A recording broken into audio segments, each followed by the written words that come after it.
দাবিতে ফের পথে চাকরি প্রার্থীরা। শিয়ালদা থেকে ধর্মতলা পর্যন্ত প্রতিবাদ মিছিল করছেন তারা এবং স্বচ্ছ নিয়োগ হোক তারা যাদের, এই দাবিতেই পথে নেমেছেন চাকরি প্রার্থীরা। সরাসরি আমাদের প্রতিনিধি অরিত্র আমাদের সঙ্গে রয়েছেন। অরিত্র, এটা কারা দাবি জানাচ্ছেন স্বচ্ছ চাকরির জন্য এবং তারা কি বলছে, তাদের কি অভিযোগ?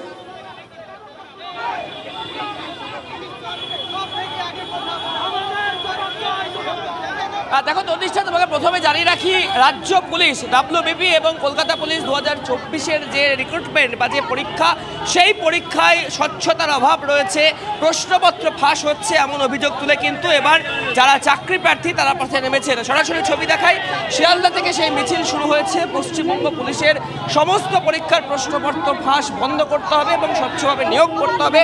এছাড়াও পিআরবি অর্থাৎ পুলিশ রিক্রুটমেন্ট বোর্ড যেটা রয়েছে, সেই বোর্ড একাধিক ক্ষেত্রে সংরক্ষণকে সামনে আনছে এবং বেশ কিছু নিরাপত্তার গাফিলতি রয়েছে, ভাইরাল কল রেকর্ডিং বেরোচ্ছে প্রশ্নের, সেই দাবি নিয়ে তারা পথে নেমেছে। আমি কথা বলার চেষ্টা করবো যারা পরীক্ষার্থী রয়েছেন তাদের সাথে।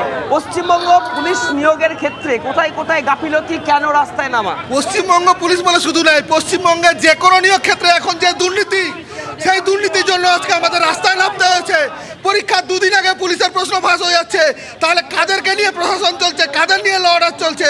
আমরা কি দোষ করেছি? চাকরি আমরা পাচ্ছি না কেন? মুখ্যমন্ত্রী বিভিন্ন মঞ্চে বলছেন 10 লাখ চাকরি আসলে রেডি আছে। আসলে 10 লাখ চাকরি নয়, উনি যেটা বলতে চাইছেন 10 লাখে এক একটা চাকরি রেডি আছে। আর তার জন্য লেডি কনস্টেবল নিয়োগের যে পরীক্ষা, সেখানে যে প্রশ্নপত্র ফাঁস হওয়া, এই ঘটনাটা কি, এর জন্য কি পথে নামা? অবশ্যই এর জন্য পথে নামা। শুধু লেডি কনস্টেবল নয়, আপনি যে কোনো প্রশ্ন দেখবেন, বিএসসিতে ফুড এসআই দেখবেন, প্রত্যেকটা ক্ষেত্রে দালাল চক্র।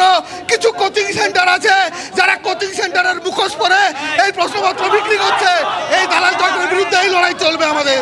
এই তনিষ্ঠা, বুঝতেই পারছো, শুধু পুলিশের চাকরি নয়, সব চাকরির যে দুর্নীতি, সেই দুর্নীতিকে সামনে আনছে। বোঝা যাচ্ছে অরিত্র, অর্থাৎ পুলিশে সেখানেও স্বচ্ছ নিয়োগ হচ্ছে না, এমনটাই অভিযোগ করছেন তারা এবং স্বচ্ছ যাতে নিয়োগ হয় সেই দাবিতে পথে চাকরি প্রার্থীরা। ধন্যবাদ অরিত্র।